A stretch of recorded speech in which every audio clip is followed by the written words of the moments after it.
ಹಾಗಾಗಿ ಮೊನ್ನೆ ಇವನಿಗೆ ಕಲಘಟಗಿ ಧಾರವಾಡ ಒಂದು ತಿಂಗಳ ಹಿಂದೆ ಒಂದು ಆಕ್ಸಿಡೆಂಟ್ ಆಗಿತ್ತು.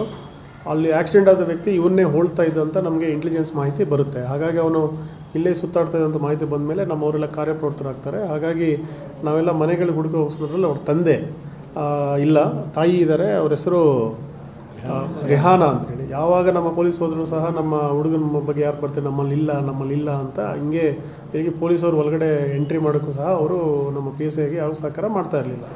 ಹಾಗಾಗಿ ಆಮೇಲೆ ಇನ್ನೊಬ್ಬ ಅಣ್ಣ ಯಾರಿದ್ದಾರೆ ಅಜೀಜ್ ಅಂತ, ಅವನು ಸಹ ಈ ಕೇಸಲ್ಲಿ ಅಕ್ಯೂಸ್ಡ್ ಇದ್ದಾನೆ, ಮತ್ತು KGL ಕೇಸಲ್ಲಿ ಅಕ್ಯೂಸ್ಡ್ ಇದ್ದಾನೆ, ನಮ್ಮಲ್ಲಿ ರೌಡಿ ಶೀಟರ್ ಇದ್ದಾನೆ.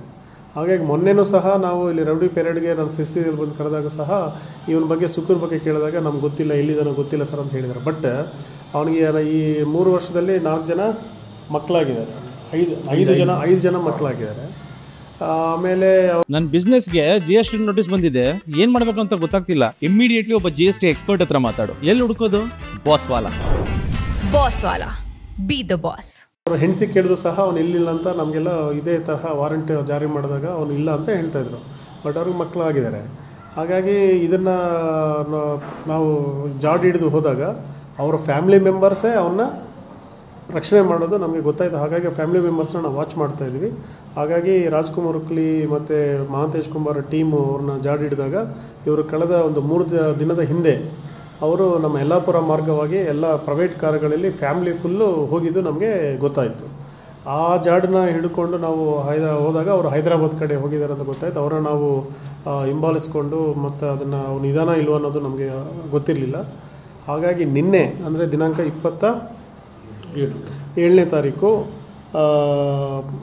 ಬಿಜಾಪುರ ಜಿಲ್ಲೆ ಸಿಂದಗಿನಲ್ಲಿ ಒಂದು ITI ಕಾಲೇಜ್ ಹತ್ರ ಒಂದು ಏನೋ ಕಬ್ಬಿನ ಒಂದು ಗದ್ದೆ ಇತ್ತು. ಅಲ್ಲಿ ಒಂದು 29 ಜನ ಮಕ್ಕಳು, ಮಹಿಳೆಯರು ಎಲ್ಲ ಸೇರಿದ ಜನ ಇದ್ದಾರೆ ಅನ್ನೋದು ಒಂದು ಮಾಹಿತಿ ಬರುತ್ತೆ.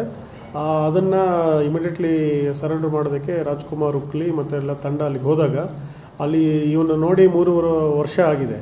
ಇವನು ಹೆಂಗಿದಾನಂತ ಊಹೆನೂ ಗೊತ್ತಿಲ್ಲ. ಬಟ್ ಅವನ್ನು ಹೋಳುವಂಥ ವ್ಯಕ್ತಿ ಅಲ್ಲಿರೋದು ಖಚಿತಪಡಿಸ್ಕೊಂಡ ಮೇಲೆ SP ಬಿಜಾಪುರ ಶ್ರೀ ಲಕ್ಷ್ಮಣ್ ನಿಂಬರ್ಗಿಯವರು ಮತ್ತು ಸಿಂದಗಿನಲ್ಲಿ OP staff Bhima Lamani, CPI Sindagi ಅವರು ಮತ್ತು DSP ಸಿಂದಗಿ ಅವರು ಮತ್ತು ಅವ್ರ ಸ್ಟಾಫ್ ಹರೀಫ್ ಮತ್ತು ಇನ್ನೊಬ್ಬರು ಹರೀಫ್ ಅನ್ನೋರು, ಇವರೆಲ್ಲರೂ ಸೇರಿ ನಮಗೆ ಸಪೋರ್ಟ್ ಕೊಟ್ಟಿದ್ದಾರೆ. ಹಾಗಾಗಿ ಬಿಜಾಪುರ ಪೊಲೀಸರ ಒಂದು ನೆರವಿನಿಂದ ನಾವೆಲ್ಲ ಈಗ, ಯಾಕಂದರೆ ಇವ್ರ ಮೇಲೆ ಪ್ರೊಕ್ಲಮೇಷನ್ ಆಗಿದೆ, ವಾರಂಟ್ ಇದೆ. ಹಾಗಾಗಿ ನಾವು ಆ ವಾರಂಟ್ ತೋರಿಸಿದ ಮೇಲೆ ಅವರೆಲ್ಲ ನಮ್ಗೆ ಸಹಕಾರ ಮಾಡಿದ್ದಾರೆ. ಅವನ್ನೆಲ್ಲ ನಿನ್ನೆ ನಾವು ಇಲ್ಲಿಗೆ ಸಿರ್ಸಿಗೆ ಮುಂಡಗೋಡಿಗೆ ಕರ್ಕೊಂಬಂದು ಅವ್ರನ್ನ ವಿಚಾರ ಮಾಡಿದ್ವಿ. ವಿಚಾರ ಮಾಡೋಂಥ ಸಂದರ್ಭದಲ್ಲಿ ಅವರು ಈ 3 ವರ್ಷ ಇವನು ಎಲ್ಲಿದ್ದಾನೆ ಅನ್ನೋದನ್ನು ಸಹ ನಮಗೆ ಸಮರ್ಪಕವಾದಂಥ ಮಾಹಿತಿ ನೀಡಿಲ್ಲ. ನಮಗೆ ಪ್ರಾಥಮಿಕ ಒಂದು ತನಿಖೆಯಲ್ಲಿ ಈ ಫ್ಯಾಮಿಲಿ ಮೆಂಬರ್ಸೇ ಇವನ್ನ ಇಷ್ಟು ದಿನ ಬಚ್ಚಿಟ್ಟಿದ್ದಾರೆ. ಅವನು ಎಲ್ಲಿದ್ದಾನೆ ಎಲ್ಲ ಗೊತ್ತು. ಅವನು ಸಹ ಇವ್ರ ಜೊತೆ ಟೂರ್ಗೆ ಮಧ್ಯದಲ್ಲಿ ಜಾಯ್ನ್ ಆಗಿದೆ. ಆ್ಯಕ್ಷನ್ ಮುಗಿಸ್ಕೊಂಡು ಜಾಯ್ನ್ ಮಾಡಿ ಅವನು ಹೈದರಾಬಾದ್ ಹೋಗಿ ವಾಪಸ್ ಬರೋದು ಸಿರ್ಸಿದು ಇರಲಿಲ್ಲ, ಅಲ್ಲಿಂದನೇ ಬೇರೆ ಕಡೆ ಎಸ್ಕೇಪ್ ಆಗೋದು ಇತ್ತು. ಯಾಕೆ ಒಂದು 302, 307 ವಾರಂಟ್ ಆಗಿದ್ದರೆ ಅವನು ವಾರಂಟ್ ರೀಕಾಲ್ ಮಾಡಿಕೊಂಡು ಏನು ತನಿಖೆ ನಡೀತಾ ಇತ್ತು, ಮೀನ್ಸ್ ವಿಚಾರಣೆ ನಡೀತಾ ಇತ್ತು, ಅದನ್ನು ಎದುರಿಸಬೇಕಾಗಿತ್ತು. ಆದರೆ ಆ ಕೇಸ್ಗಳಲ್ಲಿ ಅವನು ಹಾಜರಾಗಿಲ್ಲ. ಈ 3 ವರ್ಷ 4 ವರ್ಷ ಇಷ್ಟು ದೊಡ್ಡ ಫ್ಯಾಮಿಲಿನ ಹೆಂಗೆ ಸಸ್ಟೈನ್ ಮಾಡೋದು ಅನ್ನೋದು ಒಂದು ನಮಗೆ ಇನ್ವೆಸ್ಟಿಗೇಷನ್ ಗೊತ್ತಾಗಬೇಕಾಗಿದೆ. ಮತ್ತು ಬೇರೆ ಬೇರೆ ಕೇಸ್ಗಳಲ್ಲಿ ಒಂದು ಏನು ಪಾತ್ರ ಅನ್ನೋದು ಆ ಏಜೆನ್ಸಿಗಳು ಬಂದು ಬಾರಿ ವಾರಂಟ್ ತಗೊಂಡು ವಿಚಾರ ಮಾಡ್ತಾರೆ. ನಮಗೆ ಗೊತ್ತಿರೋ ಮಾಹಿತಿ ಏನಂತ ಹೇಳಿದ್ರೆ, ಇವ್ನು ನಿಷೇಧಿತ PFI ಸದಸ್ಯನಾಗಿರೋದ್ರಿಂದ ಸಂಬಂಧಪಟ್ಟ ಯಾರು ಎಲ್ಲೆಲ್ಲಿ ಇವ್ರ ಮೇಲೆ ಕೇಸ್ ಆಗಿದೆ ಅವರು ಬೆಂಗಳೂರು ಸಿಟಿ ಪೊಲೀಸು ಮತ್ತು NIA ಅವರು ಅವ್ರು ನೆಕ್ಸ್ಟ್ ಮುಂದಿನ ವಿಚಾರ ಮಾಡ್ತಾರೆ. ಬಟ್ ನಮಗೇನಂದರೆ ಈಗ ಏನು 302, 307 ಕೇಸಲ್ಲಿ ನಮ್ಮ 2 ಕೇಸಲ್ಲಿ ಒಂದು ವಾರಂಟ್ ಆಸಾಮಿನ ನಾವು ಪತ್ತೆ ಮಾಡ್ದಂಗೆ ಆಯಿತು. ಹಾಗಾಗಿ ಈ ಕೆಲಸ ಮಾಡಿದಂತಹ ಎಲ್ಲ ಟೀಮ್ಗೆ ನಾವು ಅಭಿನಂದನೆ ತಿಳಿಸ್ತೀವಿ. ಈಗ ನಮ್ಮ NMPS ಅಲ್ಲಿ ಇನ್ನೊಂದು 2 ಪ್ರಕರಣ ದಾಖಲಾಗಿದೆ. ಅದರಲ್ಲಿ ಈ 209, 269 BNSS ಅಂದರೆ ಅವ್ರ ಮೇಲೆ ಪ್ರೊಕ್ಲಮೇಷನ್ ವಾರಂಟ್ ಇದ್ದರೂ ಸಹ ಅವ್ನು ತಲೆಮರೆಸ್ಕೊಂಡಿದ್ದಕ್ಕೆ ಅವನ ಮೇಲೆ ಒಂದು ಕೇಸ್ ಆಗಿದೆ, ಮೋಸಿನ್ ಮೇಲೆ.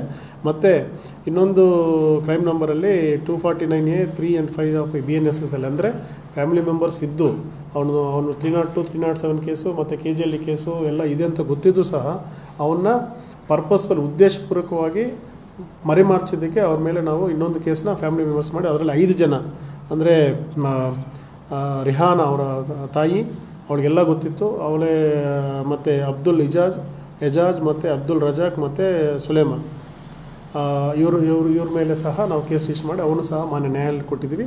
ಈಗ 302 ಕೇಸಲ್ಲಿ ಮಾನ್ಯ ಸಿರ್ಸಿ ಹೆಚ್ಚುವರಿ ಪ್ರಧಾನ ಸತ್ರ ನ್ಯಾಯಾಧೀಶರು ಅವರಿಗೆ 12-5 ಗಂಟೆ ಪೊಲೀಸ್ ಕಸ್ಟಡಿಗೆ ನೀಡಿದ್ದಾರೆ.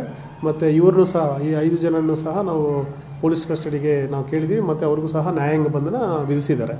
ಸೊ ಒಟ್ಟಾರೆಯಾಗಿ 3 ವರ್ಷದ ಹಿಂದೆಯಿಂದ ಒಂದು ಮೋಸ್ಟ್ ವಾಂಟೆಡ್ ಪರ್ಸನ್ ಮರ್ಡರ್ ಕೇಸಲ್ಲಿ ಬೇಕಾದವನು ಮತ್ತು ನಿಷೇಧಿತ PFI ಸಂಘಟನೆ ಜೊತೆ ಇಲ್ಲಿ ತಾಲೂಕು ಅಧ್ಯಕ್ಷ ಆದಂಥ ಮೋಸಿನ್ನ ಕೊನೆಗೂ ನಾವು ಉತ್ತರ ಕನ್ನಡ ಜಿಲ್ಲಾ ಪೊಲೀಸ್ ತಟ್ಟು ಸಿರಿಸಿ ಉಪವಿಭಾಗದ ಎಲ್ಲ ಅಧಿಕಾರ ಸಿಬ್ಬಂದಿಯವರು ಒಂದು ಇಂಟೆಲಿಜೆನ್ಸ್ ಬೇಸ್ ಮೇಲೆ ಇಂಟೆಲಿಜೆನ್ಸ್ ಸ್ಪೆಷಲ್ ಆಪರೇಷನ್ ಮೇಲೆ ಹಿಡಿದಿದ್ದಾರೆ.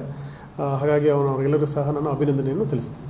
ಸರಿ, ನಾವು ಇಲ್ಲಿಂದ ಸಿಂಧಿಗಿಗೆ ಹೋಗೋ ಕಾರಣ ಏನು ಸರ್? ಅಂದರೆ ಭಯೋತ್ಪಾದನೆ ಬಗ್ಗೆ ದೇಶದಲ್ಲಿ ಚರ್ಚೆ ಆಗೋದಕ್ಕೆ ಕಾರಣ ಅಥವಾ see there all went family trip to ಹೈದರಾಬಾದಿಂದ ತಿರ್ಗಿ ಅವರು ಬರುವಂಥ ಸಂದರ್ಭದಲ್ಲಿ ಸಿಂದಗಿನಲ್ಲಿ ಊಟ ಮತ್ತು ತಿಂಡಿ ಮಾಡೋದಕ್ಕೆ ಹಾಲ್ಟ್ ಮಾಡಿದ್ದಾರೆ.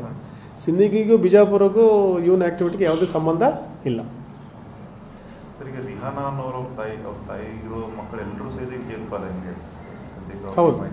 ಈಗ ಯಾಕಂದರೆ ರಿಹಾನ್ ಅವ್ರಿಗೆ ನಮ್ಮ PSI ಕುರಿಯವರು 10 ಸತಿ ವಿಚಾರ ಮಾಡಿದ್ದಾರೆ. ಆಮೇಲೆ ಇವರು ಕಲಘಟಗಿನಲ್ಲಿ ಆಕ್ಸಿಡೆಂಟ್ ಆಗಿದಾಗ ತಾಯಿನಲ್ಲಿ ಹೋಗ್ಬಿಟ್ಟು ಅವನ ಹಾಸ್ಪಿಟ್ಲಿಂದ ಇದು ಮಾಡಿ ಬೇರೆ ಕಡೆ ಅಲ್ಲಿ ಯಾರು ಹುಬ್ಳಿನಲ್ಲಿ ಯಾರ್ಯಾರು ಆಶ್ರಯ ಕೊಟ್ಟರು ಏನಾದರೂ ನಮಗೆ ತನಿಖೆಯಿಂದ ಗೊತ್ತಾಗಬೇಕಾಗುತ್ತೆ. ಅದೆಲ್ಲ ವಿಷಯಗಳು ಗೊತ್ತಿತ್ತು, ವಾರಂಟ್ ಇರೋದು ಗೊತ್ತಿತ್ತು. ಹಾಗಾಗಿ ನಮಗೆ ಜನರಲ್ ಎಕ್ಸೆಪ್ಷನಲ್ಲಿ ಅವಳ ಹೆಂಡತಿ ಬಿಟ್ಟು ಬೇರೆಯವ್ರಿಗೆ ಕ್ರಿಮಿನಲ್ನಲ್ಲಿ ಯಾರೇ ಮಾಡಿದ್ರು ಅವರು ಪೊಲೀಸರಿಗೆ ಇನ್ಫಾರ್ಮೇಷನ್ ಕೊಡೋದು ಅವ್ರದ್ದು ಆದ್ಯ ಕರ್ತವ್ಯ. ಸೊ ತಾಯಿನೂ ನಮಗೆ ನೀಡಿಲ್ಲ.